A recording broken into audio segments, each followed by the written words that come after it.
La séance est ouverte. L'ordre du jour appelle la discussion en application de l'article 34, alinéa 1 de la Constitution, de la proposition de résolution appelant à la dénonciation par les autorités françaises de l'accord franco-algérien du 27 décembre 1968. Nous entamons la discussion générale avec Madame Michèle Tabarot pour les Républicains et pour 10 minutes.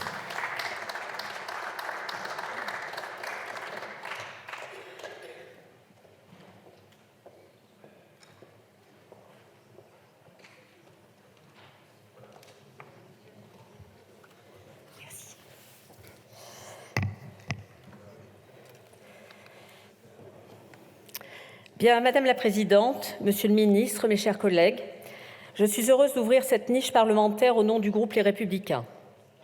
Aujourd'hui, nous présentons 10 textes qui touchent à des priorités absolues pour les Français. L'immigration, l'éducation, la petite enfance, la santé, les transports publics, la langue française ou encore le logement. Nous voulons défendre nos valeurs, nos convictions et surtout répondre aux attentes de nos concitoyens de façon claire, efficace et déterminée. Aussi, j'espère que avec chacun sur ces bancs, nous saurons nous retrouver sur ces propositions et agir dans le sens de l'intérêt général. Mes chers collègues, j'en viens à notre proposition de résolution qui ouvre cette séance. Par ce texte, nous invitons le gouvernement à dénoncer l'accord franco-algérien de 1968 sur l'immigration. Cette initiative est très importante parce que c'est le corollaire indispensable du projet de loi sur l'immigration que nous allons examiner la semaine prochaine en séance. Et je veux dire ici que je regrette sincèrement que plusieurs avancées majeures adoptées par les sénateurs, dont je tiens à saluer le travail pour durcir ce texte, aient été modifiées ou même supprimées en commission des lois. Ce n'est pas en reculant que l'on pourra reprendre le contrôle de la situation migratoire. Et ce n'est pas non plus en rejetant nos propositions que l'on parviendra à un consensus. Nous avons besoin de réformes ambitieuses et nous avons aussi besoin de décisions courageuses pour les rendre efficaces. Parce que notre pays ne pourra retrouver la maîtrise de l'immigration qu'en faisant les choix qui s'imposent face à des traités internationaux et face à une jurisprudence européenne qui nuisent à notre souveraineté. C'est l'objectif de ces 2 textes sur l'immigration que nous proposons aujourd'hui. Dans un instant, nous défendrons notre proposition de loi constitutionnelle. Monsieur Ciotti, je pense que vous la défendrez après moi. Elle permettrait de proposer un référendum sur l'immigration et de déroger aux accords internationaux quand notre souveraineté est en jeu. C'est une urgence si nous voulons mettre fin à l'immigration de masse incontrôlée. C'est également l'objectif de cette proposition de résolution. Vous en connaissez les enjeux. Nous parlons ici d'un traité international qui est une autorité supérieure à la loi. De ce fait, nous pourrons voter autant de lois que nous souhaitons. Tant que l'accord de 68 ne sera pas dénoncé, nous ne retrouverons jamais une capacité totale à maîtriser les flux migratoires. Parce que cet accord nous en empêche. Vous le savez, il crée un régime privilégié au bénéfice des ressortissants algériens. Il instaure un droit quasi automatique à l'immigration. Il favorise leur entrée et leur installation. Il prévoit un document spécifique, le certificat de résidence pour les Algériens. Il facilite aussi la venue des conjoints pour le regroupement familial. Il autorise également des régularisations de plein droit après 10 ans de présence illégale sur notre territoire. Voilà la réalité de cet accord qui n'a plus lieu d'être aujourd'hui. Déjà parce qu'il a été adopté il y a 55 ans, le contexte n'est évidemment plus le même depuis l'instauration de ce régime dérogatoire. D'un point de vue économique, tout d'abord, nous sommes aujourd'hui très loin de l'expansion que nous avons connue à la fin des années 60. Le besoin de main-d'œuvre n'est plus le même. Du point de vue de la pression migratoire ensuite, l'Algérie est le 2e pays d'origine des primo-bénéficiaires de titres de séjour. D'après l'INSEE, en 2022, 880 000 étrangers en France étaient nés en Algérie. 12,5% des immigrés en France viennent de ce pays. D'après Fondapol, chaque année, entre 2017 et 2020, 10 000 Algériens en situation irrégulière sont restés en France. Comment prétendre retrouver la maîtrise quand la première diaspora de la France échappe à nos lois et à notre droit commun du séjour? Nous devons réagir et nous devons le faire avec force et détermination. Monsieur le ministre, nous avons entendu les arguments du gouvernement. Vous allez nous dire que la dénonciation serait juridiquement impossible ou dangereuse. Mais l'immobilisme n'apporte rien de bon quand il est motivé par la peur. L'excellente étude de Xavier Driancourt donne beaucoup de réponses à vos questions. D'abord, sur la dénonciation unilatérale, la Convention de Vienne de 1969 sur le droit des traités s'applique. Rien n'empêche de dénoncer l'accord s'il n'a pas vocation à être perpétuel. Et même si c'était le cas, qui pourrait nous en empêcher? Ensuite, Monsieur le ministre, vous allez nous dire que la situation pourrait être au final plus défavorable qu'avant. Il faudra alors nous expliquer comment le fait de mettre fin à un régime dérogatoire pour appliquer nos lois pourrait être un danger. Quant au prétendu risque d'un retour à la libre circulation, si l'accord était dénoncé, une note de la direction juridique du Quai d'Orsay affirme que l'accord de 1968 a implicitement abrogé les funestes accords d'Évian sur ce point. Ensuite, nous sommes souverains. Si plus aucun traité ne s'impose, alors nous pourrons décider des conditions d'entrée sur notre territoire. Enfin, les règles de l'espace Schengen s'appliquent à nos frontières. Si cet accord était dénoncé, nos autorités soumettraient sans nul doute les ressortissants algériens à l'obligation de présenter un visa avant l'entrée sur notre territoire. Au-delà de ces questions juridiques, il y a un certain nombre d'arguments politiques avancés par le gouvernement. C'est sans doute là que se trouve notre véritable point d'achoppement.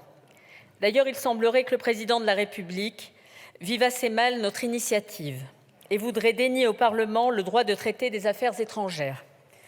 Mais nous en sommes pleinement légitimes à en parler. Au lieu de s'enfusquer, le chef de l'État serait bien inspiré de sortir de son exercice solitaire de la diplomatie et de nous écouter un peu plus souvent. Je rappelle que quand la majorité présente des résolutions sur la politique étrangère, nous en débattons et nous les votons sans que cela ne pose problème au président de la République.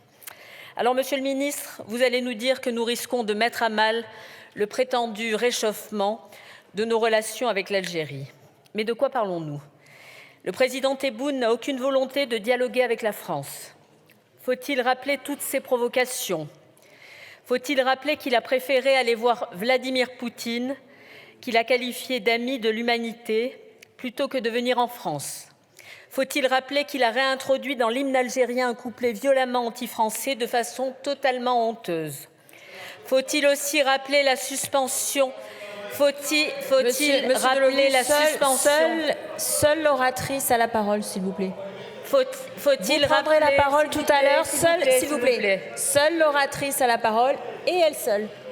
Faut-il rappeler la suspension des laissez-passer consulaires et son refus de reprendre ces ressortissants que nous voulons expulser? La réalité, c'est qu'il y a toujours des tensions très vives et très peu de volonté du pouvoir algérien de les apaiser, même si le gouvernement aujourd'hui voudrait faire croire le contraire. Dans ce contexte, l'accord de 1968 et son régime privilégié n'ont évidemment plus de raison d'être. Monsieur le ministre, notre démarche est légitime. Elle est indispensable, vous le savez, et c'est bien pour cela que l'exécutif propose désormais une révision de cet accord, alors même que nous venons de déposer cette proposition de résolution. Mais là aussi, soyons clairs, un simple avenant ne serait qu'une demi-mesure. Tant que cet accord existera, il y aura un régime dérogatoire qui échappera à la loi. Il a déjà été revisité 3 fois sans que jamais les principes qui le fondent ne soient remis en cause. Voilà pourquoi le groupe Les Républicains veut aller plus loin. Et voilà pourquoi nous souhaitons purement et simplement dénoncer cet accord. Je vais regarder. Mes chers collègues, l'heure n'est pas aux calculs politiciens et aux arrière-pensées. Nous savons... Pardon. Attention à ce que vous dites. Alors, vous dites ce que vous voulez. Monsieur Delogu, s'il vous plaît. Je pense qu'il est une présidente. Mes chers collègues,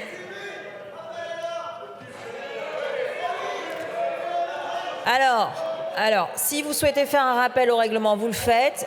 Vous laissez Madame l'oratrice terminer son intervention et vous pourrez le faire après. Mes chers collègues, l'heure n'est plus aux calculs politiciens et aux arrière-pensées. Nous savons que notre constat est largement partagé par plusieurs groupes sur ces bancs. Aujourd'hui, nous pouvons envoyer un message fort pour montrer notre détermination commune. Alors, je vous invite à être fidèles à vos convictions et à voter cette proposition de résolution avec responsabilité, avec pragmatisme et avec courage. C'est ce que les Français réclament et c'est ce qu'ils attendent de nous aujourd'hui. Alors soyons au rendez-vous. Merci. Merci Madame la députée. Alors, je vais juste faire une lecture de la linéa 3 de l'article 70 pour rappeler que les députés n'ont pas à se livrer à une mise en cause personnelle, à interpeller un autre député ou à adresser à un ou plusieurs de leurs collègues des injures, provocations ou menaces. J'espère que ça pourra être appliqué toute cette journée. Monsieur Balanant, rappel au règlement. Excusez-moi, j'avais sorti le règlement et c'est sur les mêmes fondements. J'ai entendu des propos, voilà. Mais surtout, j'ai entendu après quelque chose qui est de « je dis ce que je veux ici ». Oui, on a une immunité parlementaire, mais elle nous engage aussi à une responsabilité. Elle nous engage à la responsabilité d'être courtois, mais ça, vous avez oublié depuis très longtemps de le faire, de respecter nos institutions et de respecter nos règles de droit. Donc franchement, essayons d'avoir des débats. Vous savez, notre groupe s'opposera à cette résolution, mais ça ne nous empêche pas de travailler sereinement et d'arrêter les invectives permanentes. Merci. Non. Alors, je vais passer la parole Monsieur Delogus, s'il vous plaît. Au deuxième orateur, Monsieur Frédéric Petit, pour le groupe démocrate et pour 5 minutes.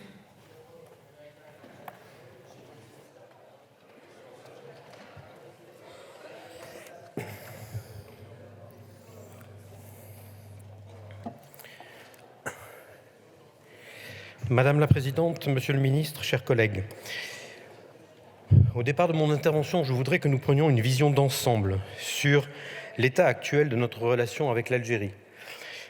Vous avez dit, Madame la précédente oratrice, vous avez dit que nous faisions croire qu'il n'y avait pas de tension.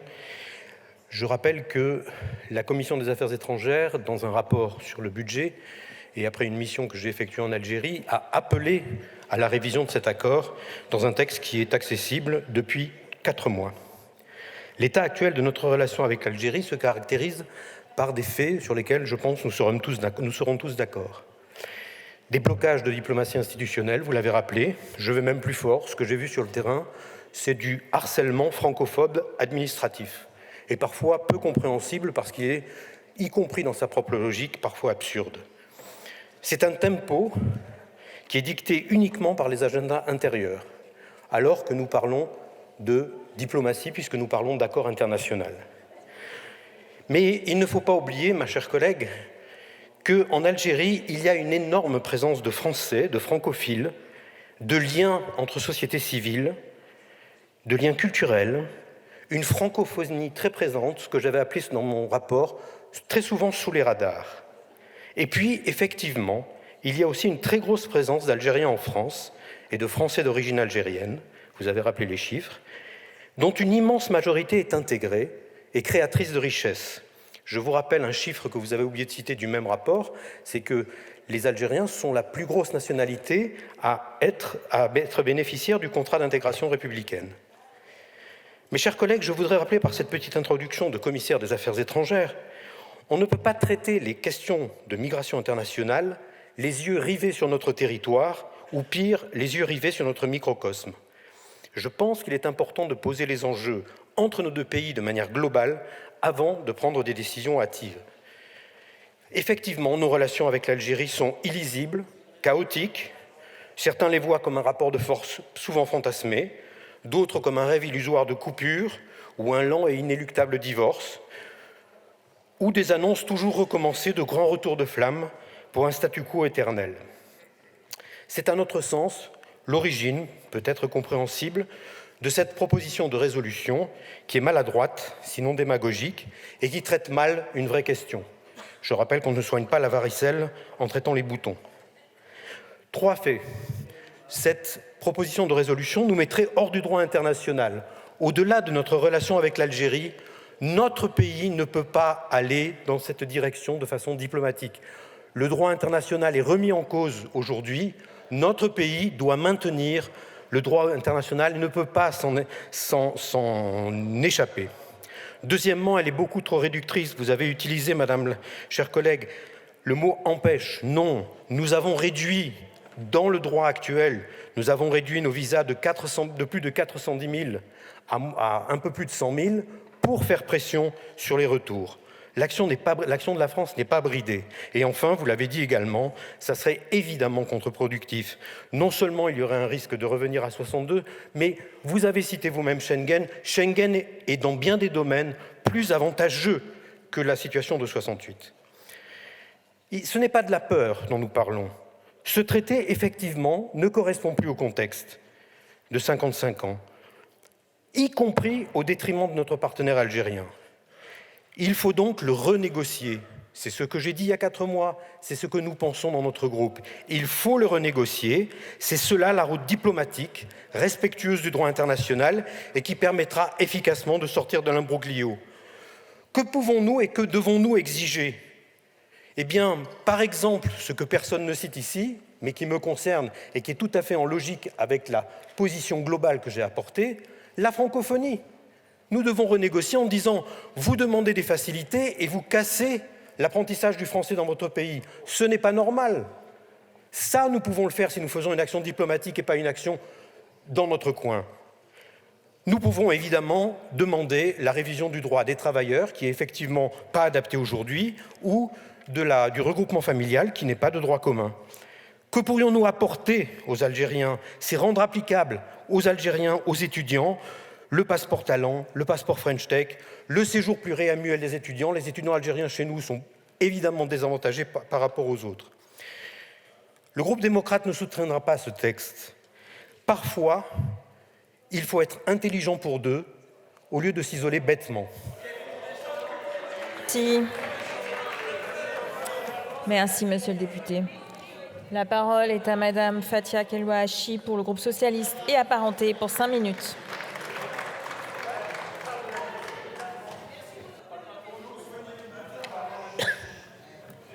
Alors, seule madame Kelouachi a la parole, s'il vous plaît.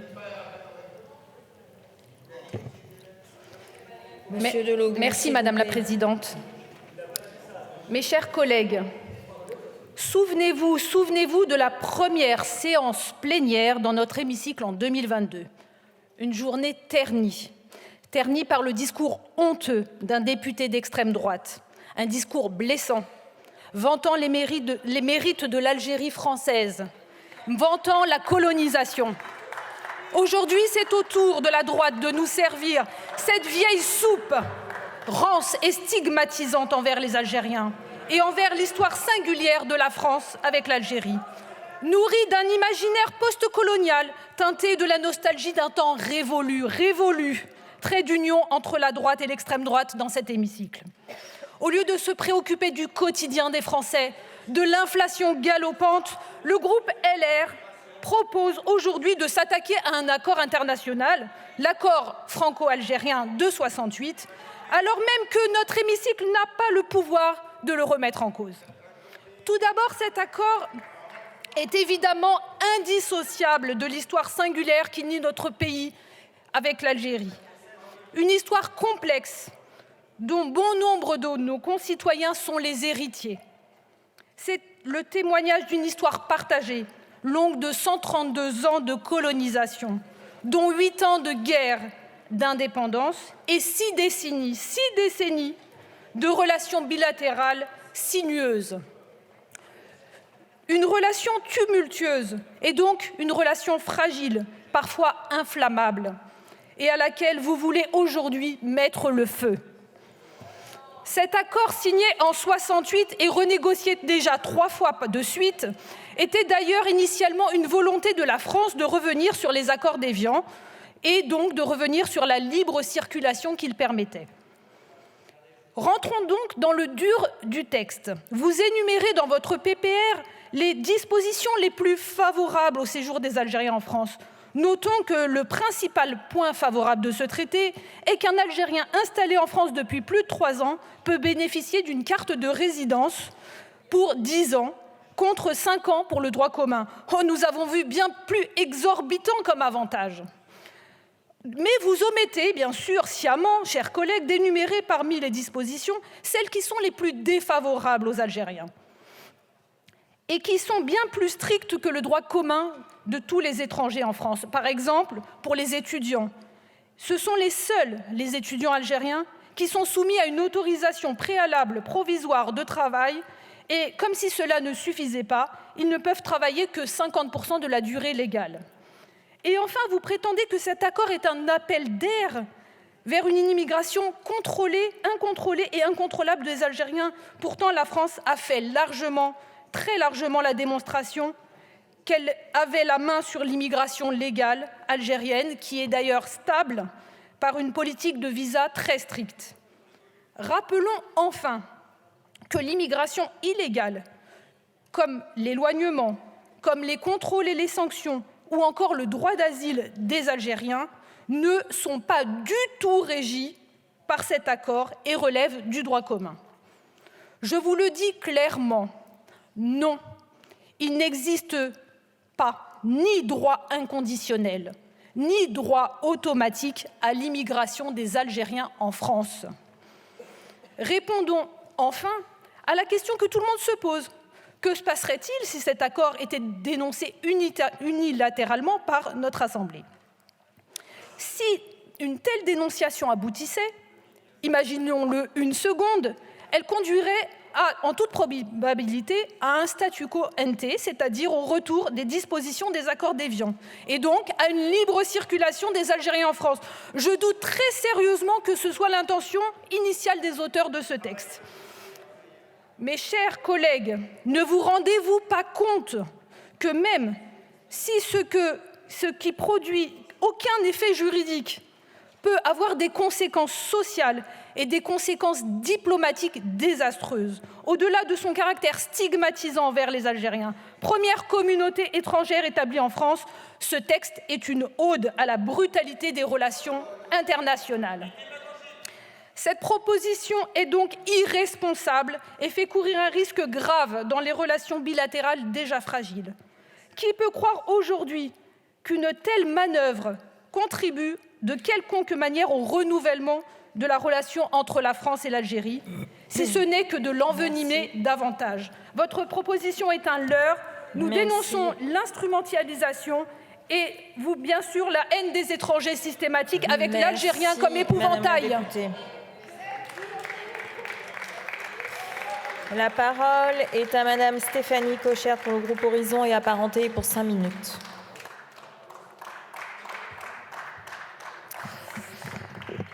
Merci Madame la Présidente, Monsieur le Ministre, mes chers collègues. Plus de 60 ans après l'indépendance, il est temps de normaliser les relations entre la France et l'Algérie. Cela s'impose comme une évidence alors même que nous réformons nos procédures en matière d'asile et d'immigration au niveau national et au niveau européen. On devrait pouvoir s'attendre à ce que ces évolutions s'appliquent à tous, que notre politique d'accueil traite de manière équilibrée chaque ressortissant selon sa situation personnelle. Certes, des accords bilatéraux existent pour faciliter la circulation, le séjour et l'emploi des ressortissants de certains pays. Mais aucun d'entre eux ne sort autant du droit commun que l'accord franco-algérien du 27 décembre 1968.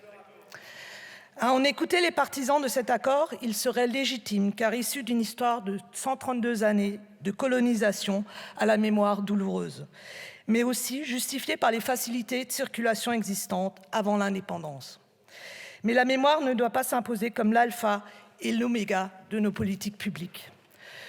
De même, 60 ans après notre relation avec l'Algérie, doit pouvoir se construire sur des bases saines.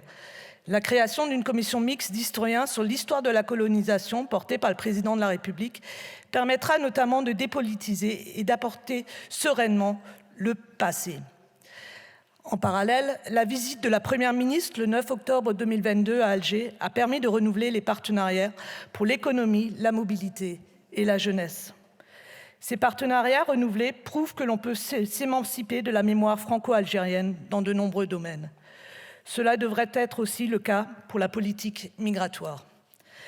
Le groupe Horizon et Apparentés soutient la remise en cause de l'accord franco-algérien. Nous considérons que cet accord relève d'une exception. Exceptionnelle car relevant d'une histoire et d'une mémoire que la France, comme l'Algérie, cherchent à dépasser. Exceptionnelle aussi de par les facilités démesurées qu'il accorde à une partie de la population immigrée en France.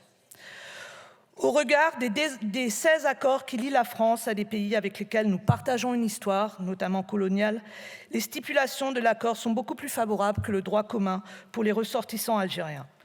Seuls les citoyens algériens peuvent bénéficier d'une régularisation simplement en justifiant d'une résidence en France, même illégale, depuis plus de 10 ans.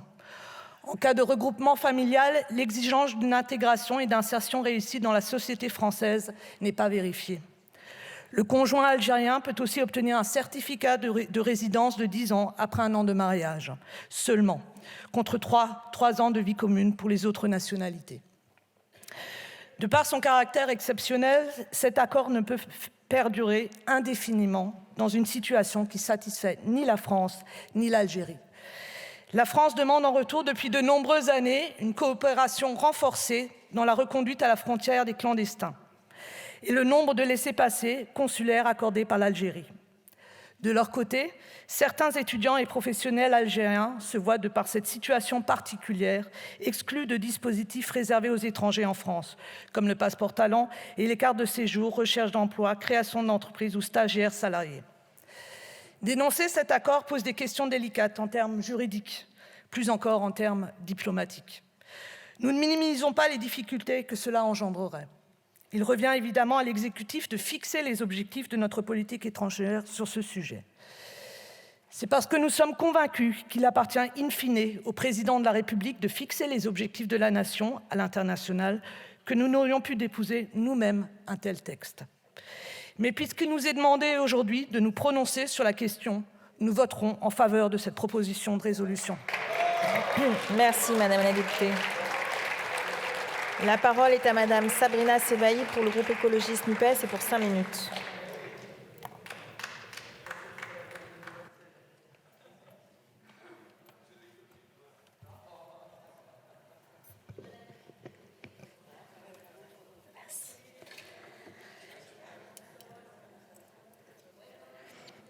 Madame la Présidente, mes chers collègues, en 1961, Jean-Paul Sartre définissait Frantz Fanon, militant et activiste de la lutte pour l'indépendance du peuple algérien, comme la personne la plus séduisante et bouleversante qu'il n'avait jamais rencontrée.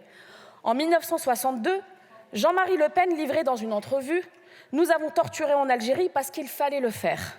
Depuis, les nostalgiques de l'Algérie française n'ont cessé de conter leur vérité, leur vision œcuménique de l'histoire, pourtant contestée par l'ensemble des historiens, chercheurs et sociologues. Gérard Longuet, ministre de votre majorité, Madame la rapporteure, faisait un bras d'honneur à l'Algérie en 2012.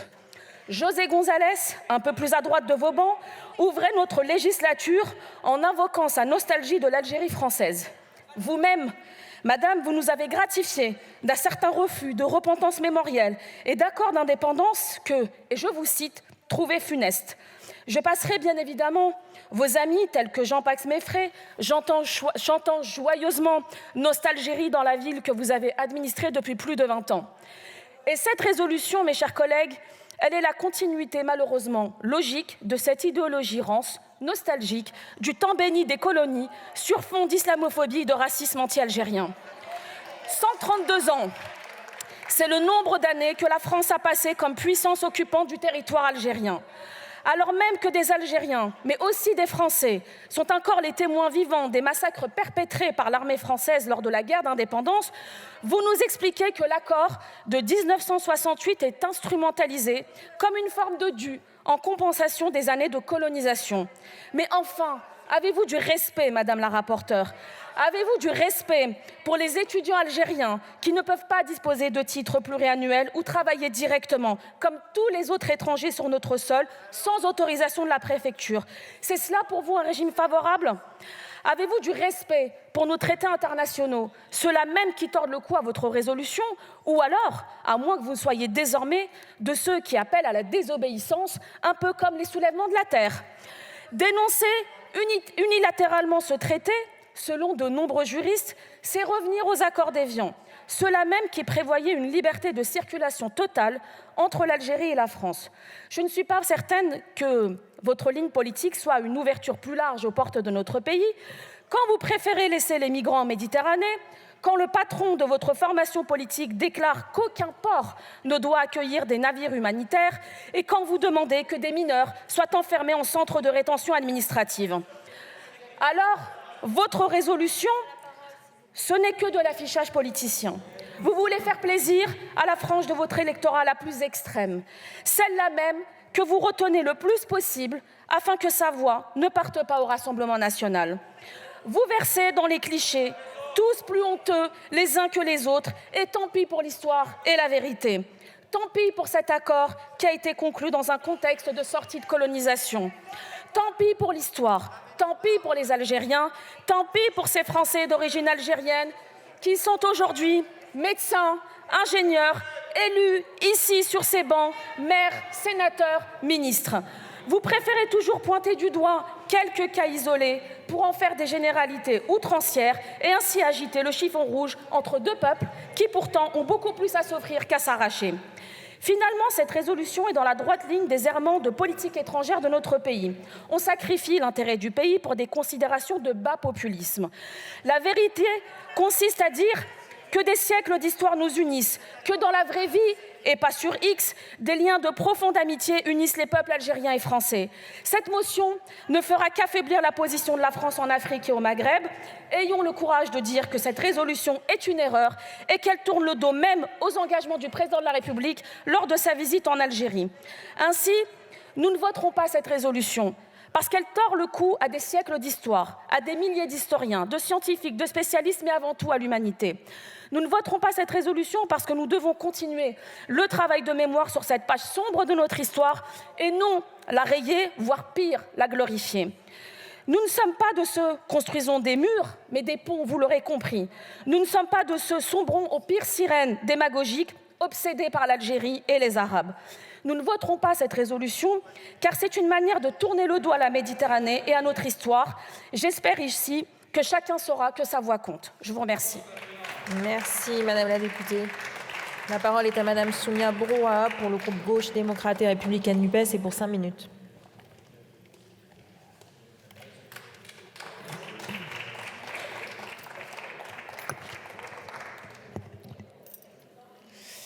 Madame la Présidente, Monsieur le Ministre, chers collègues, à la lecture de cette proposition de résolution, nous comprenons vite et bien que nous n'aurons pas aujourd'hui dans cet hémicycle des débats constructifs sur les liens qui unissent entre nos pays et l'Algérie. En effet, le fond de cette résolution se limite à un objectif étriqué et rabougri, je vous cite, « arrêter l'immigration de masse ». C'est donc à cela que vous résumez la relation étroite et complexe qui lie le peuple français au peuple algérien. Nous aurions pu parler de partenariats culturels, d'échanges universitaires et scientifiques ou de la nécessité d'un travail mémoriel commun autour de l'histoire de nos deux pays qui ne se résume pas aux flux migratoires auxquels vous voulez les réduire. Dans le climat médiatique nauséabond que nous connaissons actuellement, où les discours idéologiques de l'extrême droite s'expriment librement, les membres du groupe Les Républicains ont fait le choix malheureux d'en reprendre les thèmes et les termes. La France et l'Algérie partagent une histoire commune, longue de plus d'un siècle. Pendant 130 années, les Algériens et les Français ont partagé une même nationalité. Cette histoire a été profondément marquée par la violence de la colonisation à travers des expropriations, de privation de liberté et une négation profonde de la dignité humaine par domination politique, économique et culturelle qui a profondément blessé humilié et fait beaucoup de victimes. Cette histoire, nous devons la reconnaître, nous devons l'assumer, tant à travers les faits que par les mots pour la qualifier. Oui, la colonisation est un crime contre l'humanité et la décolonisation qui s'en est suivie de l'Algérie ne fut pas moins terrible. Au regard de ces années de colonisation où les Français d'Algérie circulaient librement sur l'ensemble du territoire français, parce que les besoins en main-d'œuvre d'une économie en pleine expansion étaient importants, il n'est pas surprenant que les ressortissants algériens représentent aujourd'hui la première nationalité étrangère. Cela fait maintenant plus de 60 ans que la guerre a pris fin et que l'Algérie a obtenu son indépendance. Pour autant, ces blessures ne cicatriseront pas sans un véritable travail mémoriel. En ce sens, l'ouverture des archives est un combat utile et nécessaire pour comprendre notre histoire et œuvrer pour l'avenir de nos deux pays. Je déplore que cette résolution ne s'emploie pas à la restauration de relations diplomatiques sereines et respectueuses entre l'Algérie et la France. De plus, ce texte s'inscrit dans des débats sur la loi immigration, thématique devenue seule boussole d'une droite à perte de repères. L'accord franco-algérien de 68 établit des conditions dérogatoires au droit commun relatifs à la circulation, à l'emploi et au séjour en France des ressortissants algériens. Cet accord n'est pas injustifié. Il a eu une raison d'être qui était historique. Et en ce sens, ce ne sont pas des privilèges et encore moins une anomalie, ce sont les conséquences d'une histoire commune qui demeure. Je m'étonne d'ailleurs de la sélection des conditions dérogatoires que vous qualifiez d'avantageuses, car à côté des exemples que vous avez cités, les ressortissants algériens n'ont pas accès à plusieurs titres de séjour tels que les passeports talents, les cartes pluriannuelles, le titre de séjour pour motif humanitaire, qui sont comme les victimes de la traite ou la violence conjugale, et n'en parlons pas des difficultés administratives pour les étudiants algériens qui souhaitent venir étudier en France. Par ailleurs, la France a drastiquement baissé le nombre de visas qu'elle délivrait aux ressortissants algériens. En 2017, il y avait 412 000 visas qui ont été délivrés. En 2022, seulement 131 000 ont été accordés. Enfin, c'est sans compter les difficultés qu'ont de nombreux Algériens qui sont nés en France sur le territoire algérien ou en France hexagonale, qui ont perdu la nationalité française après l'indépendance de l'Algérie. Et pour ces femmes et ces hommes, obtenir la réintégration dans leur nationalité d'origine relève du parcours du combattant, et ce qui est une véritable injustice. Aussi, face à votre vision réductrice des relations entre nos deux pays, nous, ce que nous voulons, c'est rebâtir un partenariat qui soit resserré et empreint de respect, que ça soit équilibré sur ce qui rassemble nos deux peuples, eux qui ont tant en commun. Vous l'avez certainement deviné, après mon exposé, que mon groupe, le groupe GDR, ne votera pas ce texte. Je vous remercie. Merci, Madame la députée. La parole est à Monsieur Stéphane Lenormand pour le groupe Liberté, Indépendants, Outre-mer et Territoires, et pour 5 minutes. Rappel au règlement, Monsieur Lecoq. Sur le fondement de quel article ? Merci Madame la Présidente. En vertu de l'article 70, on a entendu pendant l'intervention de ma camarade et de la députée Soumia Braha vous parler au nom de qui ? Je voudrais rappeler au nom de mon groupe que quand une députée du groupe GDR parle à l'Assemblée nationale, elle parle au nom du peuple français, comme l'ensemble des députés, et seulement au nom du peuple français. Donc je souhaitais que ce soit noté, cette intervention, et je pense que ce genre d'interprétation n'a pas sa place ici. Merci, Monsieur le député. Monsieur Lenormand, vous avez la parole. Merci, Madame la Présidente, Monsieur le Ministre, chers collègues. Les auteurs de cette proposition de résolution estiment que l'accord franco-algérien de 1968 est désuet, problématique et injuste. Les réticences de l'Algérie s'agissant des OQTF, ainsi que les nombreux refus de titres de séjour de longue durée posent en effet la question de la réciprocité. La refonte de nos relations ne peut être basée sur la symétrie et l'inégalité. Nous devons par ailleurs être vigilants étant donné que cet accord rejaillit sur l'espace Schengen. Cela étant dit, en matière d'OQTF, et le rapport de la Fondapol que vous citez dans l'exposé des motifs précise que les performances de l'Algérie dans ce domaine sont meilleures que celles des autres pays du Maghreb.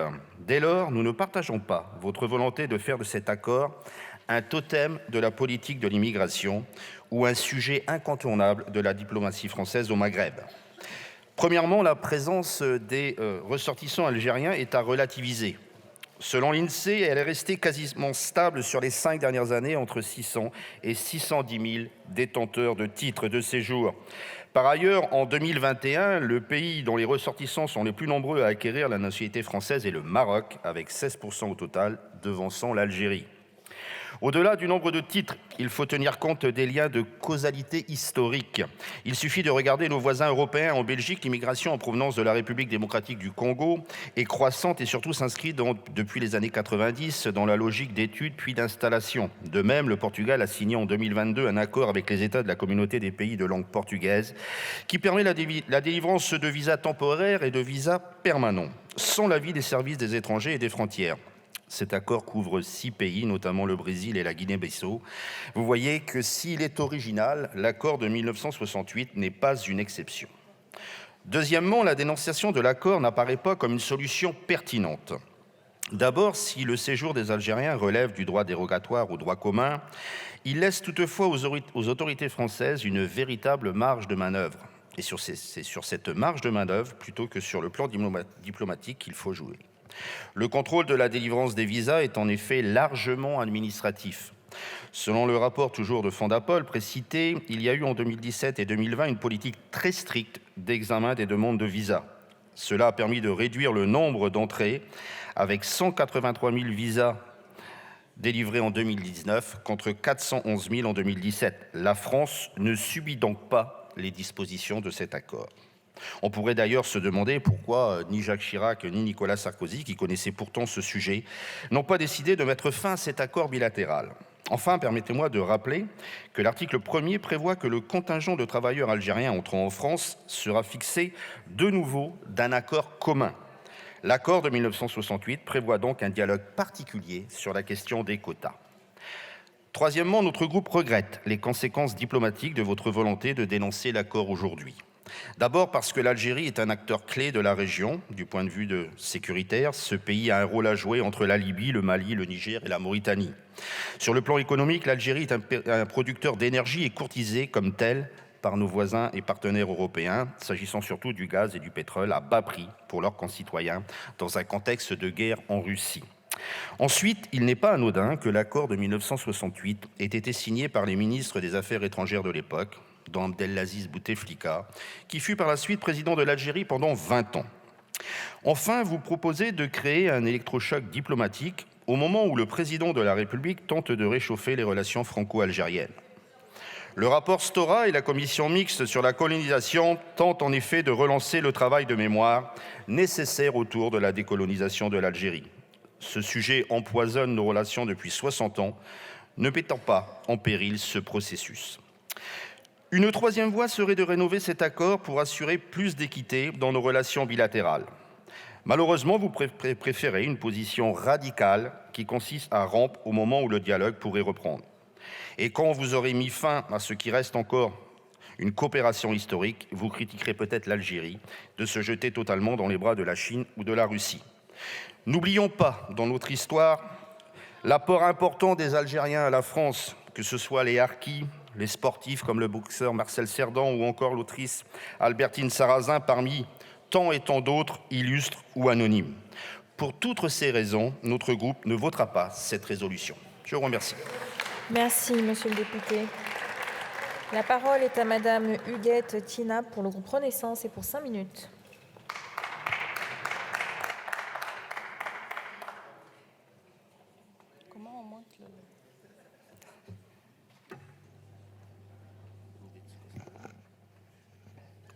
Merci. Merci, Madame la Présidente, Monsieur le Ministre, chers collègues. Nous sommes ici pour parler de l'accord franco-algérien signé le 27 décembre 1968 relatif aux conditions d'entrée et de séjour des Algériens en France métropolitaine. Pour situer le débat, rappelons juste un chiffre. 12,5% des immigrés sur notre territoire national sont algériens. Et dès les premiers mots de cette proposition de résolution, les auteurs affichent un objectif simpliste. Je les cite, « Arrêter l'immigration de masse ». Hurler avec les loups pour quelques miettes de voix ne fait pas, mes chers collègues les Républicains, honneur à la grandeur de notre nation. Car oui, nous avons des accords avec l'Algérie, et pas seulement celui de 1968, qui d'ailleurs a été revu et renégocié à plusieurs reprises. Dès le départ, une commission bilatérale avait été créée à cet effet. Alors, qu'il soit aujourd'hui mis au goût du jour et des évolutions historiques en concertation avec l'Algérie ne pose aucun problème. Cela serait conforme à l'esprit de responsabilité des pères de la République, eux qui surent mettre un terme à cette effroyable guerre, une guerre dont malheureusement des familles des deux continents portent encore les stigmates. De grâce, et nombreux l'ont déjà dit, prenez garde à ne pas relancer un triste moment de l'histoire de notre pays, celui des ratonnades, car des embusqués légèrement à votre droite ne guettent que cela. De grâce, ne leur servez donc pas la soupe.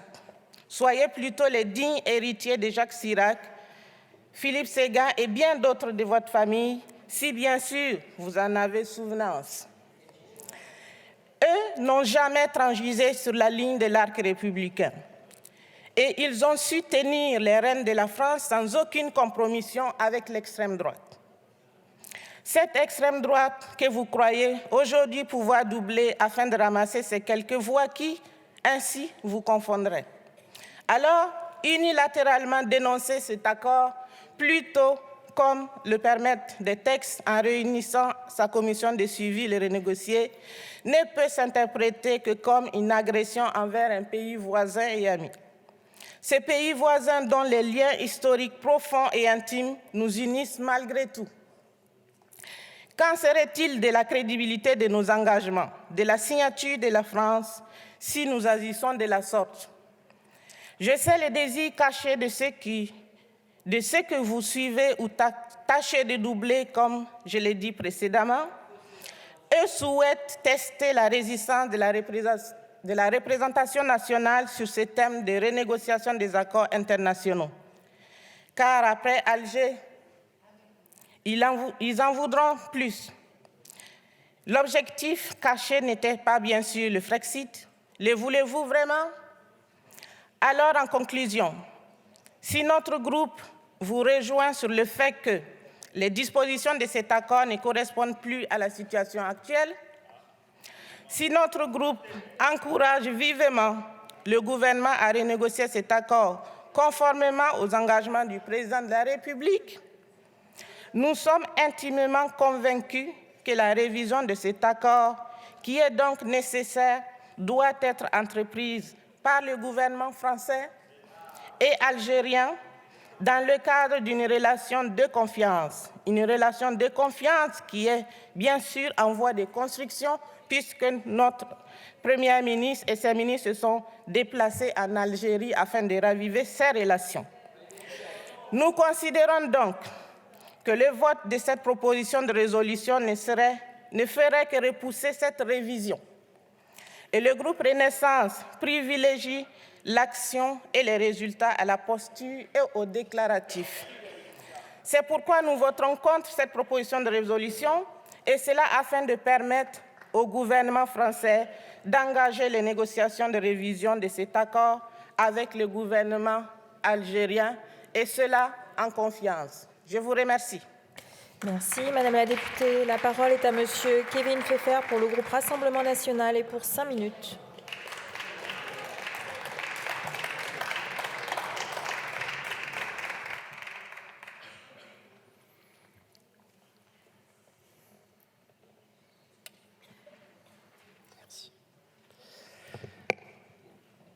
Madame la Présidente, Monsieur le Ministre, en 1968, la signature de l'accord franco-algérien qui occupe nos débats ce matin avait pour but de favoriser l'immigration algérienne en France durant les 30 Glorieuses.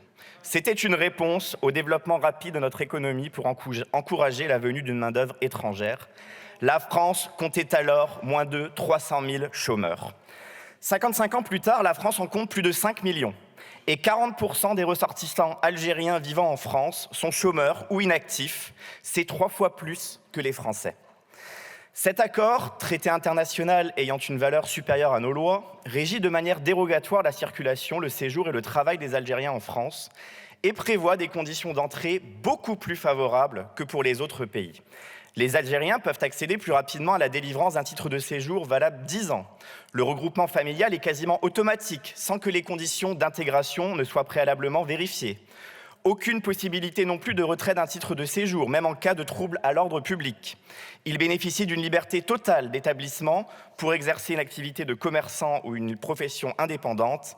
Rappelons aussi que les Algériens ne paient pas leur titre de séjour et que ce coût est donc à la charge du contribuable français. Tout cela fait des ressortissants algériens la première nationalité immigrée dans notre pays. Ils sont près de 900 000 à vivre en France, selon l'INSEE. Malgré ces facilités, les Algériens fournissent quand même un contingent majeur de l'immigration illégale en France. Ils représentaient par exemple dans les hôpitaux publics de Marseille en 2018 43% de l'ensemble des bénéficiaires de l'AME, aide médicale d'État, pourtant réservée aux clandestins.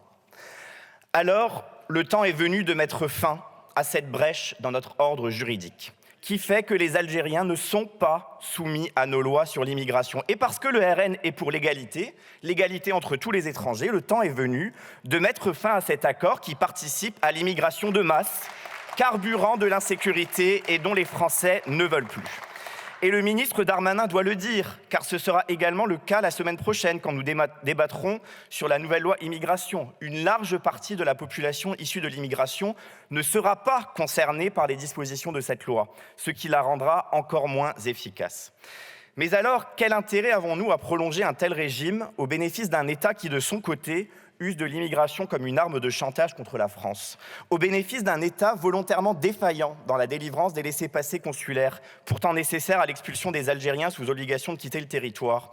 Vous savez, ces fameuses OQTF dont le président Macron et le ministre Darmanin nous ont maintes fois promis de les exécuter à 100%, alors que la France a toujours un piteux taux de réalisation de 12%, mettant parfois en jeu la vie de Français innocents. Quel intérêt avons-nous alors que cet accord n'est pas réciproque et que les Français ne disposent d'aucune facilité pour se rendre en Algérie? Nos journalistes, religieux, hommes d'affaires, enseignants rencontrent même les plus grandes difficultés pour y obtenir des visas de long séjour.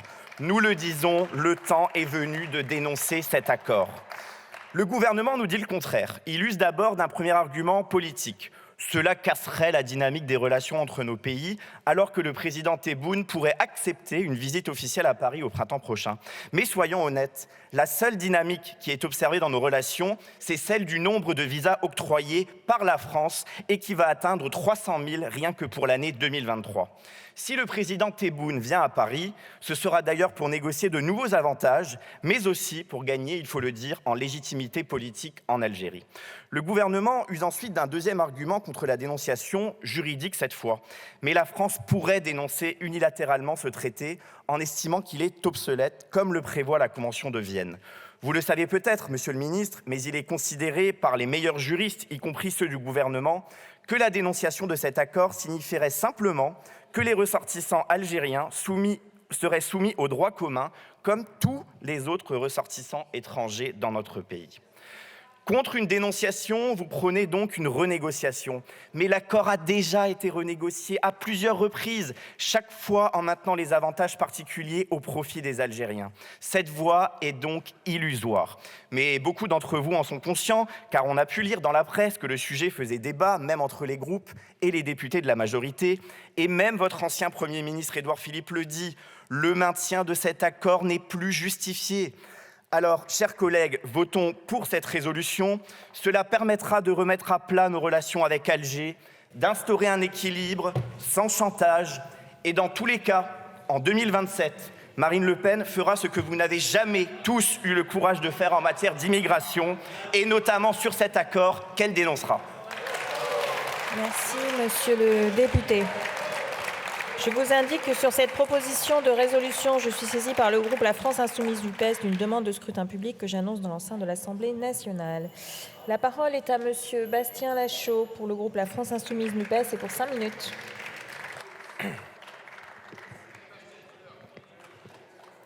Madame la Présidente, chers collègues, un tissu de mensonges, de fantasmes et de lubies, voilà le texte que vous soumettez à notre Assemblée aujourd'hui. Vous vous en prenez à l'accord franco-algérien de 1968 que vous accusez, je cite, de créer un droit automatique à l'immigration. On croirait lire un tract d'extrême droite sur le soi-disant grand remplacement. C'est immonde et délirant. Vous brandissez, dès la première phrase, le spectre d'une immigration de masse. Mensonge! Rappelons les faits.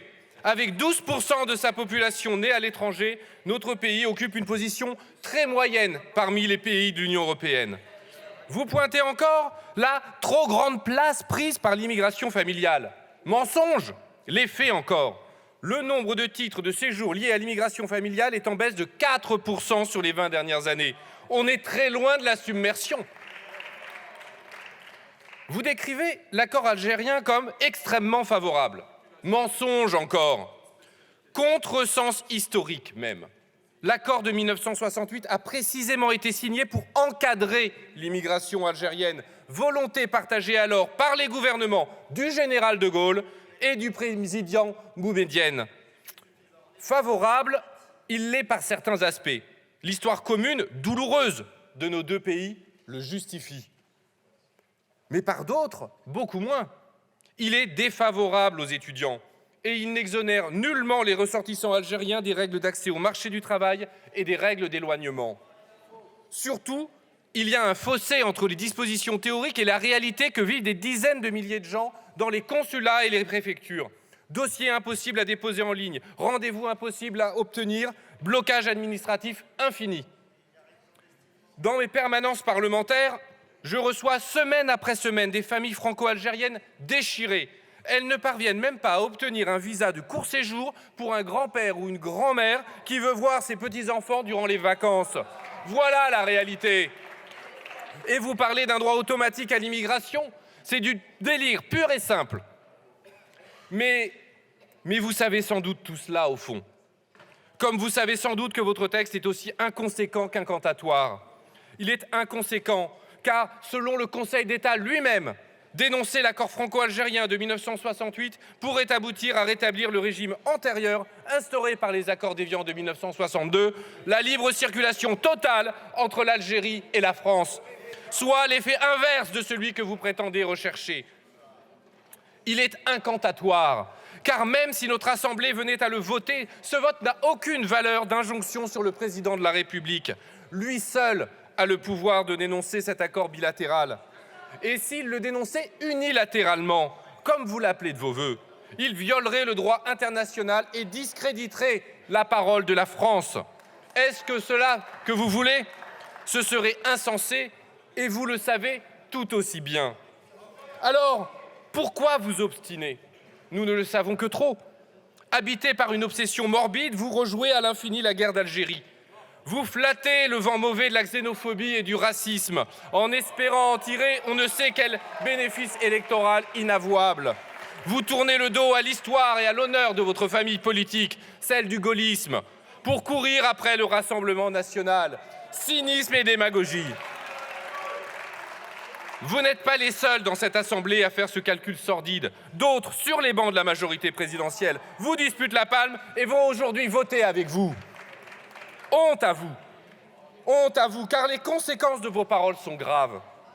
Elles alimentent le climat anxiogène, le racisme et l'islamophobie qui étouffent notre pays. Elles font le jeu de l'extrême droite en accréditant ces thèses. Et qui en paye les prix? Les étrangers, les binationaux ou plus largement nos concitoyens issus de l'immigration. Ceux qui subissent la violence d'une administration qui restreint et piétine leurs droits, la violence d'une stigmatisation permanente et d'une discrimination systémique. Et désormais, la violence de groupuscules racistes qui se livrent à des expéditions punitives. Ces expéditions que vous ne parvenez même plus à condamner, si ce n'est du bout des lèvres. c'est l'État qui se pense lui-même en pensant l'immigration, écrivait le grand sociologue franco-algérien Abdelmalek Sayad. Aujourd'hui, deux façons de penser la France et l'immigration s'offrent à nous. Une France républicaine, fidèle à ses principes universalistes, qui sait regarder son passé en face et s'ouvrir à l'avenir. C'est la nôtre. Ou une France rabougrie, hantée par de vieilles rancœurs et effrayée par des lubies racistes. Celle que vous défendez avec ce texte, celle que nous refusons. C'est pour ça que nous voterons contre. Merci, monsieur le député. La parole est à madame Emmanuelle Ménard pour les non-inscrits pour 5 minutes.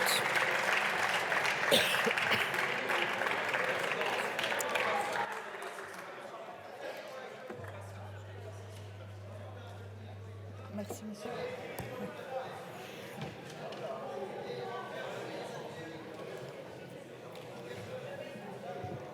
Madame la Présidente, Monsieur le Ministre, Madame le rapporteur, chers collègues, nous sommes sur le point d'examiner le projet de loi sur l'immigration la semaine prochaine.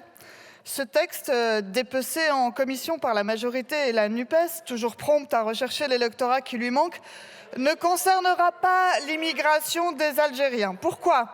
Parce que l'accord franco-algérien signé le 27 décembre 1968, en tant qu'il relève du droit international, bénéficie d'une autorité supérieure à la loi française. En clair, le droit au séjour des ressortissants algériens est entièrement régi par l'accord franco-algérien du 27 décembre 1968. C'est fort dommage, surtout quand on sait que l'immigration algérienne représente depuis près de 60 ans la principale communauté immigrée en France.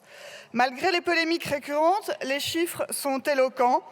En 2021, selon l'INSEE, 887 100 ressortissants algériens vivaient sur notre sol, soit 12,7% des immigrés vivant en France. Il n'est qu'à écouter la bravade du président Tebboune qui déclarait en 2020, avec une pointe de mépris et de défi, que près de 6 millions d'Algériens vivaient en France. Exagérer cette estimation n'en révèle pas moins combien les autorités algériennes comptent sur la masse de la diaspora algérienne pour peser dans leurs relations avec Paris. Au-delà de ces chiffres saisissants, et malgré les révisions de 85, 94 et 2001, ces accords franco-algériens sont fondés sur des dérogations au droit commun fixées par le Code de l'entrée et du séjour des étrangers et du droit d'asile, alors que la diaspora algérienne, les personnes nées en France d'au moins un parent immigré, estimée à 563 000 personnes en 2011, était réévaluée à 2,6 millions de personnes à minima en 2019. Inutile d'égrener ici la trop longue liste de ces dérogations, qu'il suffise de rappeler qu'il n'existe à l'inverse aucun texte concernant l'entrée des Français sur le territoire algérien. Qu'il suffise de rappeler que, par exemple, le coût administratif de l'émission des certificats de résidence revient intégralement aux contribuables français, là où les étrangers issus d'autres pays non européens doivent s'acquitter d'une somme de 225 €. La question de la suppression de ces accords et de ces droits exorbitants se pose aujourd'hui avec une particulière acuité.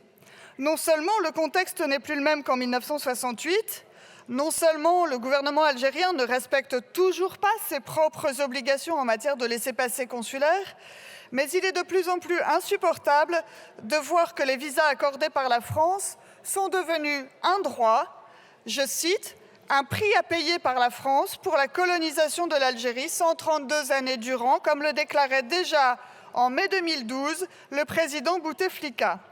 Tout se passe, au fond, comme si la guerre d'Algérie n'avait jamais pris fin. Non, la France ne doit plus rien aux Algériens, et encore moins quand leurs gouvernements successifs ne cessent d'humilier et d'insulter la France et les Français. Dernière nouvelle en date, le gouvernement algérien demande l'interdiction de l'enseignement du français dans les écoles privées algériennes, ainsi que l'organisation de sessions du baccalauréat français à Alger. Et que dire du rétablissement en juin dernier d'un vieux couplet anti-France dans son hymne national « France, tu devras rendre compte », ce dont se félicitait l'ancien secrétaire général de l'Organisation nationale des Moudjahidines. Non, la France n'a plus à être la soupape, le réceptacle, le régulateur, l'exutoire des problèmes internes qui gangrènent une Algérie qui ne sait plus quoi faire d'une jeunesse au chômage et qui nous envoie chaque année toujours plus d'étudiants qui ne repartiront jamais. Non, la France n'a plus vocation à accueillir toujours plus d'immigrés algériens qui viennent trop souvent pour bénéficier de la générosité de notre système de santé et d'une AME dévoyée. Non, la France n'a plus à accueillir toujours plus de ressortissants algériens qui sont pour 41% des plus de 15 ans inactifs ou chômeurs.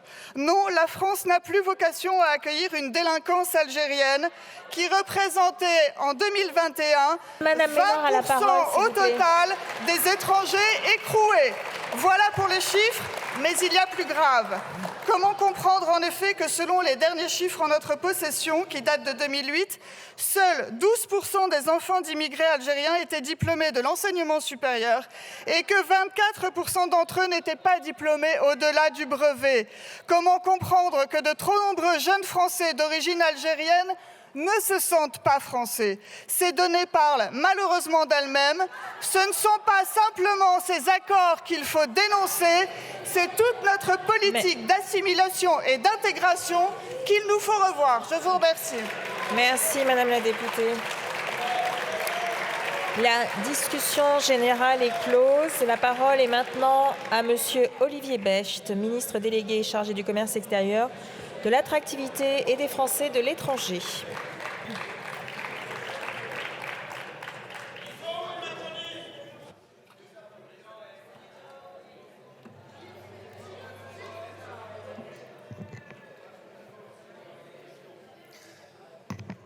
Madame la Présidente, Messieurs les rapporteurs, Mesdames et Messieurs les députés,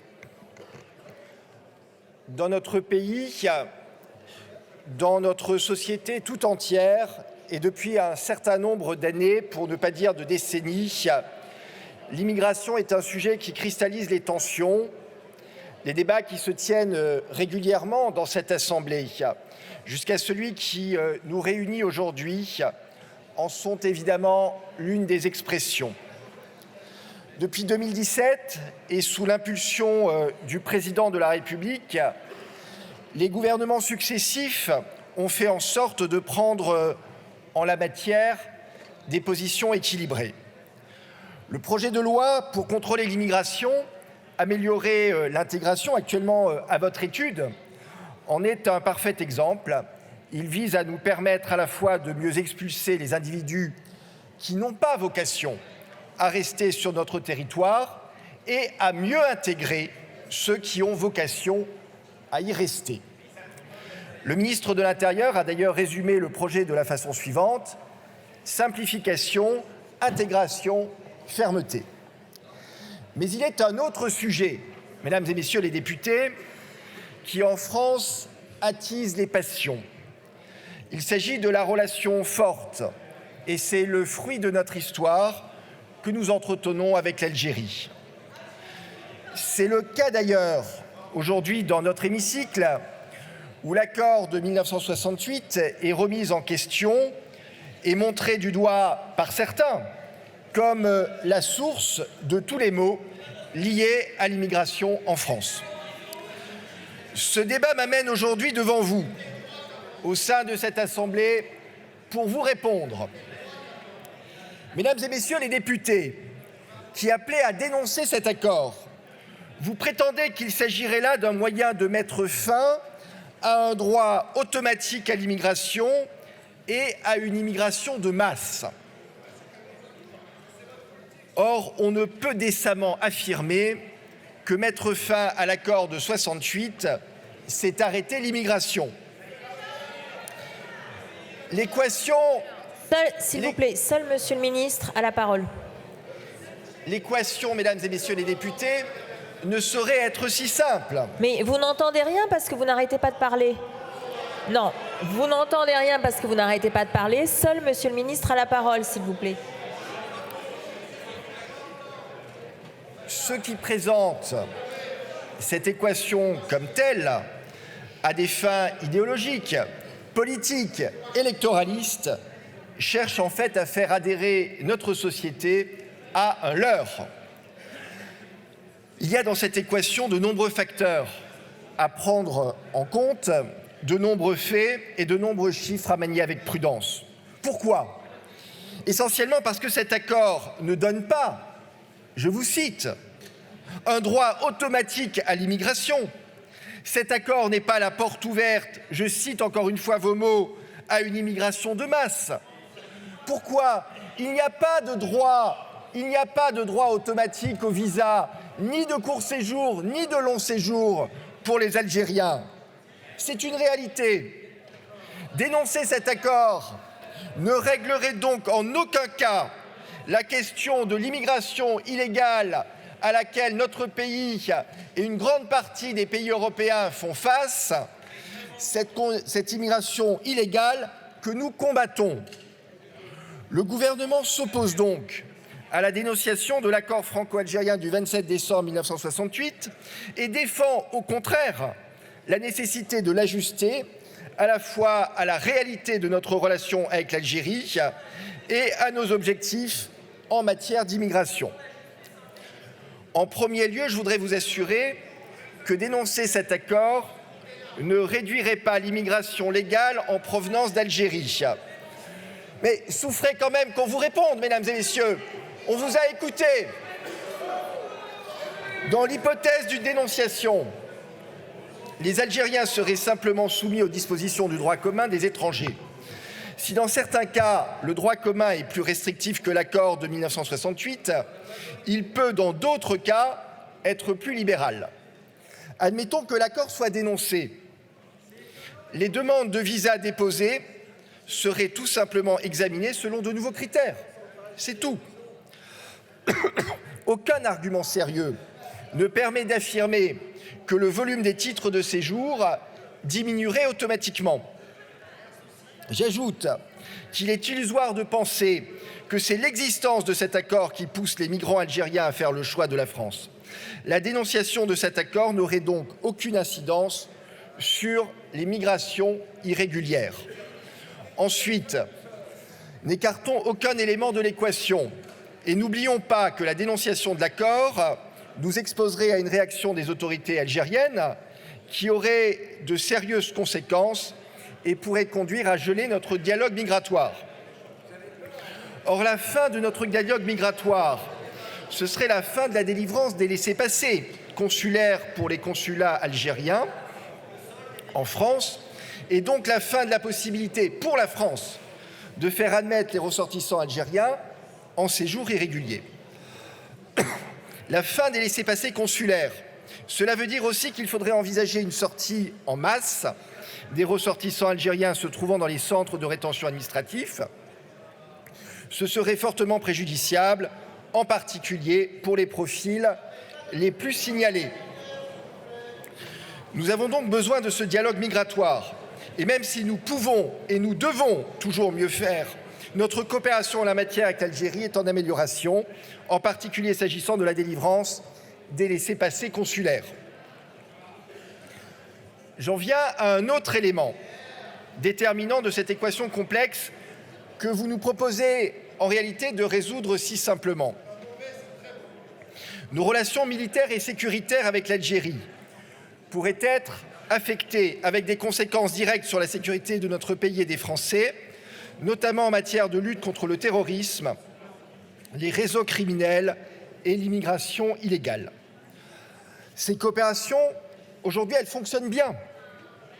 Et en tant qu'élu, vous savez combien elles sont importantes pour la sécurité de nos compatriotes. Elles nous permettent d'arrêter des personnes qui ont appartenu à des groupes terroristes et menacent directement notre sécurité. S'il vous plaît, seul Monsieur le Ministre a la parole. Je répète, seul Monsieur le Ministre a la parole. Merci.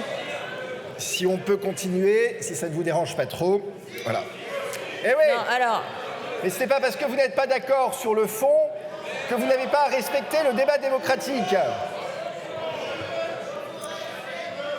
Ces questions sécuritaires. Seul Monsieur le Ministre a la parole. Ces questions sécuritaires, mesdames et messieurs les députés, elles nous permettent d'arrêter des personnes qui ont appartenu à des groupes terroristes et qui menacent directement notre sécurité. Privés de nos canaux d'échange, nous détecterions moins vite et moins bien ces profils dangereux qui pourraient rejoindre la France. Comme ministre chargé du commerce extérieur, je rappellerai enfin que l'Algérie est notre deuxième partenaire commercial en Afrique et que la France est le deuxième partenaire commercial de l'Algérie. Ce sont donc aussi indirectement, mesdames et messieurs, des entreprises et des emplois français qui seraient menacés par une dénonciation, comme vous l'envisagez, de cet accord. Mesdames et messieurs les députés, vous le voyez, cette dénonciation, elle n'est pas pertinente, tant pour des raisons juridiques que pour des raisons politiques.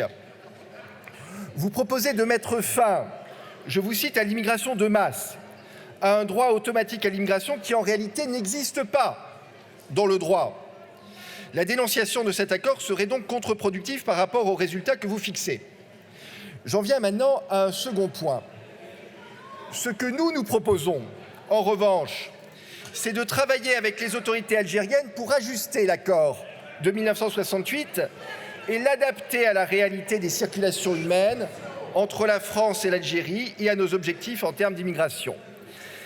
Cet accord offre un cadre utile aux mobilités et au séjour des ressortissants algériens en France.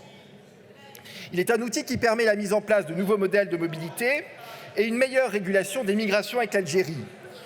Nous souhaitons désormais tendre vers davantage de migrations professionnelles, économiques, étudiantes, qui dynamisent la relation bilatérale et bénéficient à la France. Cette adaptation, mesdames et messieurs, elle est possible. L'accord n'est pas resté figé en 1968. En bonne entente avec les autorités algériennes, nous avons négocié 3 avenants de l'accord en 1985, en 1994 et en 2001. Nous avions d'ailleurs précisé de concert à chaque avenant les dispositions de l'accord dans un sens plus restrictif et plus exigeant.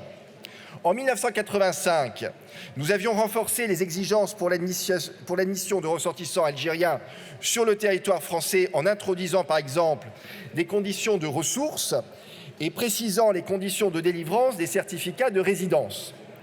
En 1994, nous avons rendu obligatoire la présentation d'un passeport et d'un visa pour les Algériens souhaitant se rendre en France et avons précisé les conditions de péremption des certificats de résidence. En 2001, nous avons explicité les conditions de regroupement familial, y compris pour les cas pour lesquels ils pouvaient être refusés. L'accord de 1968, je le répète, n'est donc pas figé. Quel intérêt aurions-nous donc à le dénoncer alors que nous pouvons l'améliorer? Quand il s'agit de réguler les relations migratoires, mesdames et messieurs les députés, ne vaut-il pas mieux avoir un outil que l'on peut faire évoluer que pas d'outil du tout? Nous souhaitons, en ce qui nous concerne, que cet accord, faire de cet accord de 1968 un outil au service du rééquilibrage de l'immigration. Nous voulons ainsi promouvoir les nouvelles mobilités économiques, professionnelles, étudiantes. Nous souhaitons également renforcer les exigences républicaines d'intégration, notamment en matière linguistique et civique. Plutôt que de dénoncer l'accord et d'aller ainsi droit vers une crise politique, diplomatique et migratoire, travaillons, mesdames et messieurs les députés, au contraire, à l'amender. C'est la voie de la responsabilité. C'est celle que nous nous engageons à suivre, que nous vous engageons à suivre en rejetant cette proposition de résolution. Je vous remercie. Merci, Monsieur le Ministre. Alors, je suis saisie de plusieurs demandes d'explication de vote. Tout d'abord, Monsieur Frédéric Petit pour le groupe démocrate. Oui, je viens de vous donner la parole, Monsieur Petit. Je sais qu'avec le brouhaha ambiant, personne n'entend rien, mais je réitère que c'est vous qui avez la parole. Merci, Madame la Présidente. D'abord, chers collègues, je voudrais remercier, une fois n'est pas coutume, je trouve que ce débat a été un débat d'affaires étrangères et nous avons, à part de rares exceptions, nous n'avons pas été un café du commerce. Et je vous rappelle que les démocrates sont bien persuadés que c'est dans cet hémicycle qu'on fait la politique extérieure de la France, même si nous ne sommes pas, nous, chargés de l'appliquer. Je voudrais rappeler clairement que nous ne sommes pas partisans du maintien de cet accord. Je l'ai dit clairement. Et je voudrais faire un petit nombre de petites remarques. La mémoire est un outil diplomatique, justement. La mémoire est un outil diplomatique. Chers collègues du Front National, effectivement, il y a beaucoup d'inactifs du Rassemblement national. Il y a beaucoup d'inactifs dans la population d'Algériens en France parce que les Algériens qui nous ont aidés, comme vous l'avez rappelé, pendant les 30 Glorieuses, ont droit à leur retraite. Et enfin, les étudiants, pour ma collègue Madame Ménard, les étudiants étrangers qui viennent en France, c'est une politique de la France. Nous avons décidé d'aller à 500 000 étudiants étrangers en France. Mes chers collègues, ce que je voudrais dire, c'est la chose suivante. La diplomatie institutionnelle est bloquée. Ne l'envenimons pas. Ne l'envenimons pas. La diplomatie de la société civile avec l'Algérie est extrêmement riche. Je suis moi-même député d'une diaspora, je sais ce que cela veut dire. Laissons les tisserands de ces liens humains que sont nos diplomates, laissons-les travailler. Donc, pas d'idéologie, pas de brusquerie, un travail patient. Nos diplomates sont des chefs d'orchestre qui, de plus en plus, arrivent à jouer avec toutes ces armes de la diplomatie, tous ces moyens diplomatiques. Laissons-les travailler. Merci. Merci, monsieur le député. La parole est à monsieur Jérôme Guedj pour le groupe socialiste et apparentés. Merci, madame la présidente. Dans son ouvrage Référence, la France et ses étrangers, au chapitre justement intitulé « La cible algérienne », le politologue et expert des questions de migration Patrick Weil remarque que la communauté algérienne suscite, pour des raisons d'ordre historique et symbolique, les réactions les plus passionnelles de la part des opposants à la présence étrangère en France. Et c'est bien ça qui se joue avec la proposition de résolution que vous nous soumettez. Car évidemment, cet accord est indissociable de l'histoire de la colonisation française et de la guerre d'indépendance algérienne qui a abouti en 1962 aux accords d'Évian. En dénonçant cet accord, d'une certaine manière, vous manifestez votre déni, votre surmoi s'exprime à la fois contre la colonisation et contre la décolonisation. Je vais vous le dire parce que nous sommes tous Français ici, nous avons tous quelque part en nous une part d'Algérie, qu'on s'appelle Fatia Kelouachi, Jérôme Guedj, Michel Tabarot ou quelle que soit notre circonscription d'origine. Vous prétendez que le statut dérogatoire au droit commun qu'introduit l'accord est un facteur d'une immigration incontrôlée et incontrôlable. La démonstration vous a été faite que ce n'était pas le cas. Vous prétendez que l'accord est plus favorable pour les Algériens. La démonstration vous a été faite, notamment pour les étudiants, que ce n'est pas le cas. Et surtout, cette décision remettrait en place la libre circulation systématique des ressortissants algériens. Je ne crois pas que ce soit l'objectif de M. Ciotti de rétablir une libre circulation comparable à celle qui peut exister entre le Var et les Alpes-Maritimes. À moins que la libre circulation dont il soit question ici, c'est celle des idées entre l'extrême droite et la droite que vous incarnez à travers cette proposition de résolution. Pour toutes ces raisons, évidemment, nous voterons contre. Merci, monsieur le député. La parole est à madame Sabrina Sebaï pour le groupe écologiste NUPES. Merci, madame la présidente. Chers collègues, vous étiez bien contents de chercher les Algériens quand il s'agissait de combattre aux côtés de la France. Vous étiez bien contents de chercher les Algériens quand il s'agissait de reconstruire le pays. Vous étiez bien contents de chercher les Algériens quand il s'agissait de construire vos résidences secondaires et vos piscines. Mais aujourd'hui, alors qu'ils sont intégrés, qu'ils ont les mêmes boulots, les mêmes aspirations, les mêmes rêves, alors qu'aujourd'hui ils partagent le même idéal de société, les mêmes rêves que vous tous, là, c'est non. Vous vous servez d'une niche parlementaire pour faire la pire des politiques, celle qui pointe du doigt une nationalité spécifique, celle qui pointe du doigt les Algériens. Et nous n'en sommes malheureusement qu'au début avec votre texte suivant, empreint de la pire démagogie, agitant des fantasmes désuets et voulant légiférer à chaque actualité. Alors nous le disons, Algériens, Franco-Algériens, vous serez toujours les bienvenus en France. Et nous continuerons le travail de réparation et de mémoire de la relation franco-algérienne. Il est impensable, et je termine par là, de voter un texte défendu par une descendante de l'OAS et applaudi par les héritiers des tortionnaires de l'Algérie. Oui, l'OAS, cette organisation d'extrême droite défendant la présence française en Algérie et qui a assassiné plus de 2000 Français et Algériens. Cette OAS qui a même fait un attentat, tentative d'attentat contre De Gaulle, Et ça, il faut le dire, que c'est assez savoureux de voir les LR aujourd'hui réhabiliter l'OAS au sein de cet hémicycle.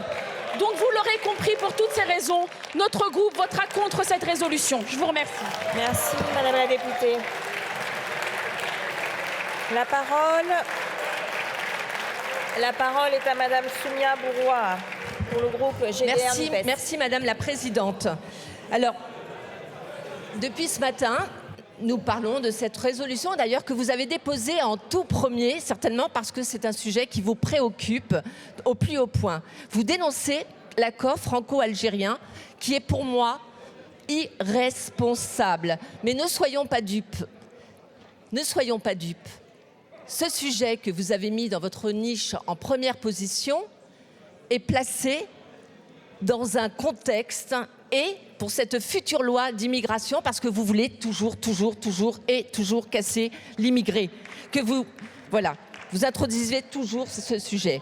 Lundi prochain, la loi immigration est votre seul sujet. Il est seulement dans votre viseur, c'est clair. Pour vous, les immigrés sont responsables de tout. Ils sont responsables du chômage, de l'inflation, de l'échec scolaire, et j'en passe. Vous avez dit tout à l'heure que des mensonges. Vous avez énuméré toute une série de mensonges. Votre discours manque d'humanité. Votre discours manque de responsabilité. Moi, j'ai plutôt envie de croire à des liens reconstruits. J'ai plus envie de croire à des relations qui soient apaisées, constructives, avec des relations qui soient avec des partenariats, par exemple. Et on peut toujours se donner le temps et je serai toujours là, à votre côté, justement, pour resserrer ces liens. Nous avons besoin d'une république solide et nous avons besoin de ce lien entre ces deux pays qui ont un passé commun et qui ont tant de choses à voir ensemble. Ne le perdons jamais de vue. Je vous remercie. Merci Madame la députée. La parole est à Monsieur Kevin Pfeffer pour le groupe Rassemblement national. Merci Madame la Présidente, Monsieur le Ministre. Bon, une fois n'est pas coutume, nous avons entendu absolument n'importe quoi venant de la gauche. Et il faut dire qu'aujourd'hui, ils ont été rejoints par Renaissance et par le gouvernement. Non, la dénonciation de cet accord n'implique pas le retour aux dispositions des accords d'Évian de 62 et la réinstauration d'une libre circulation totale entre la France et l'Algérie. C'est totalement faux. Les meilleurs juristes le disent, y compris dans des notes adressées au gouvernement. L'accord de 68 impliquait une abrogation des accords d'Évian de 62 et c'est donc le retour au droit français commun à tous les étrangers qui s'appliquerait. J'ai aussi entendu des groupes se plaindre des restrictions de certains droits au détriment des Algériens à cause de cet accord. Mais alors, dénonçons cet accord et permettons aux Algériens d'avoir les mêmes droits et les mêmes devoirs que tous les étrangers dans notre pays. Je l'ai dit tout à l'heure, 200 000 visas délivrés par la France aux Algériens en 2023, 600 000 titres de séjour accordés à des ressortissants algériens en 2022, 40% des Algériens de plus de 15 ans qui vivent en France sont au chômage ou inactifs. Les ressortissants algériens, ça a été dit, représentent à eux seuls 20% de tous les étrangers incarcérés dans notre pays, soit plus nombreux que tous les ressortissants des pays de l'Union européenne réunis. Ajoutons à cela un gouvernement algérien qui ne coopère absolument pas dans la lutte contre l'immigration clandestine, qui bloque les laissez-passer consulaires, qui intervient dans la politique intérieure de la France lors des émeutes de juin 2023, qui utilise à nos dépens l'arme migratoire, le chantage migratoire. Et pitié, pitié, ne mélangeons pas tout comme vous avez tenté de le faire. On ne parle pas dans cet accord des franco-algériens ou des Français d'origine algérienne. On parle des étrangers algériens et cet accord, il est au-dessus de toutes nos lois sur l'immigration. Nous ouvrons la semaine prochaine un débat sur une nouvelle loi immigration qui ne concernera pas les Algériens. Soyons cohérents. Les Français veulent que nous nous attaquions à l'immigration massive. Cet accord en est indéniablement un des ressorts, alors dénonçons-le. Merci. La parole est à Monsieur Léo Walter pour le groupe LFI-NUPES. Je voudrais revenir sur ma première expérience dans cet hémicycle où le premier discours que j'ai entendu, je le rappelle, était un discours nostalgique de l'Algérie française et niant les crimes de l'OAS. Alors, Plusieurs de mes collègues l'ont dit, on a tous en nous un morceau d'Algérie. Moi, j'ai grandi en partie là-bas. Je viens d'une famille d'Algérie, une famille de pieds noirs, qui est restée après l'indépendance. Et j'ai des souvenirs très forts là-bas. Je me rappelle en particulier de la Coupe du Monde 82, où l'Algérie avait battu l'Allemagne et où ensuite tout Alger se levait et hurlait à chaque but de la France à Séville. Je me rappelle, il y a 40 ans et 4 jours, j'ai traversé Paris entre ma mère et ma sœur, j'avais 11 ans, derrière un vieux monsieur algérien qui tapait sur une casserole en chantant « Ce soir, couscous chez Mitterrand ». C'était une promesse de liberté, une promesse d'égalité, une promesse de fraternité. Et aujourd'hui, avec des sous-entendus racistes insupportables, vous stigmatisez toute une population. Alors, moi, je voudrais dire à mes compatriotes d'origine algérienne, à Amiens, où j'ai grandi, à Marseille, où j'ai vécu, je voudrais dire à mes frères et sœurs d'Algérie qui sont encore là aujourd'hui, ce n'est pas en notre nom que ce texte est proposé. Je trouve insupportable qu'on soit encore en train de discuter de ce genre de choses. Et ma collègue Sebaï l'a dit, on va malheureusement en parler ensuite. Alors, je vous le dis, si ce texte est voté, ce ne sera pas en notre nom. Nous voterons contre, pour l'égalité, pour la fraternité et pour la liberté. Je vous remercie. Merci, monsieur le député. La parole est à monsieur Loïc Kervran pour le groupe Horizon.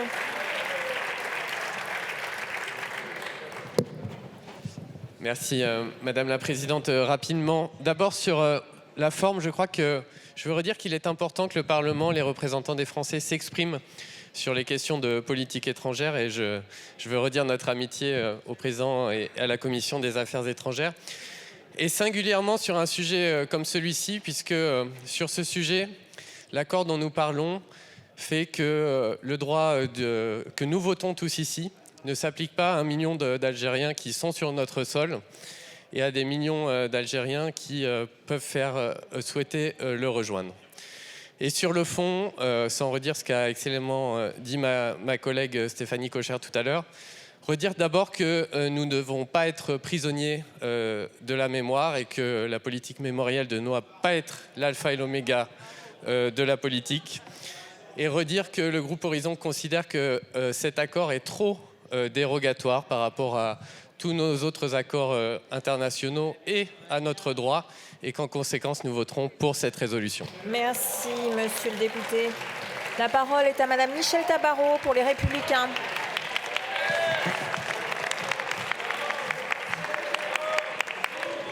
Merci Madame la Présidente. J'ai été mise en cause de façon assez honteuse pendant cette matinée et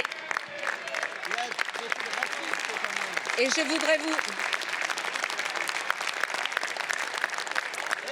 voudrais vous rappeler que le règlement interdit toute mise en cause personnelle, ce que vous n'avez pas hésité à faire. Il vous interdit de m'interpeller comme vous l'avez fait. Madame Tabarot, à la parole, s'il vous plaît. Et ça s'appelle l'article 70 du règlement. Ensuite, je voudrais juste vous rappeler que je suis fière de mon histoire familiale, que je n'ai pas de leçons à recevoir de vous. Vous étiez les amis du FLN qui ont aidé à tuer des Français en Algérie et vous êtes aujourd'hui les amis du Hamas qui tuent les Palestiniens.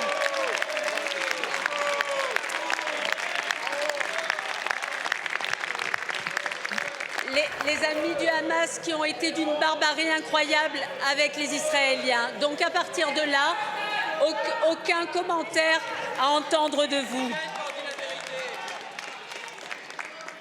Je vous dirai simplement, parce que je vais revenir à ce qui nous importe aujourd'hui, que je laisse les partis de gauche à leur délire sur la colonisation qui n'a absolument rien à voir avec ce texte aujourd'hui. Monsieur Delogu, Monsieur...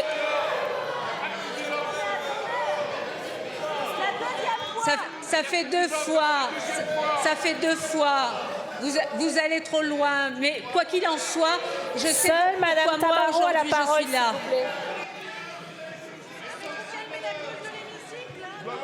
Aujourd'hui. Seule Madame Tabarot à la parole, s'il vous plaît. Seule Madame Madame Tabarot a la parole. Monsieur Delogu, s'il vous plaît. Madame la Présidente, j'espère que vous prévoirez une sanction pour Monsieur Delogu qui vraiment a insisté aujourd'hui.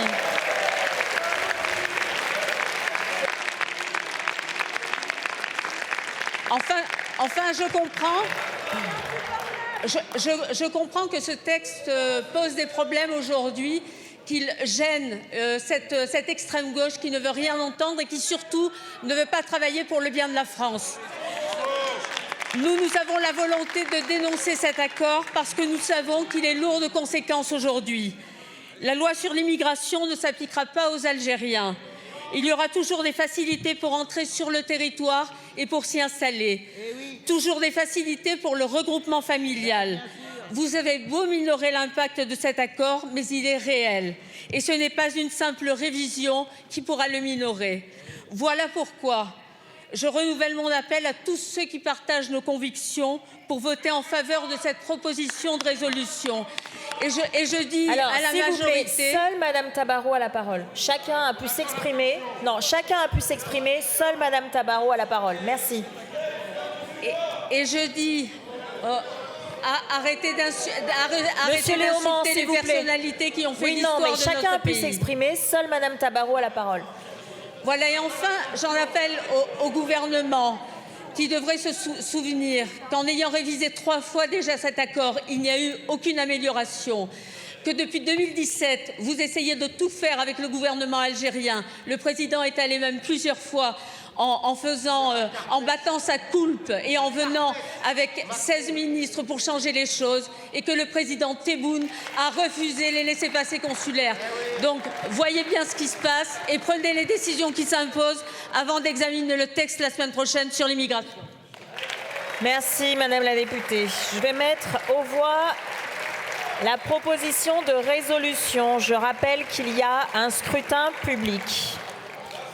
J'invite chacun à regagner sa place. Le scrutin est ouvert. Le scrutin est clos.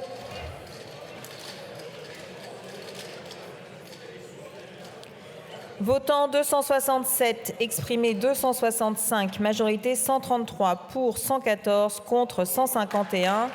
L'Assemblée nationale n'a pas adopté. Je vous propose une suspension de séance de 2 minutes.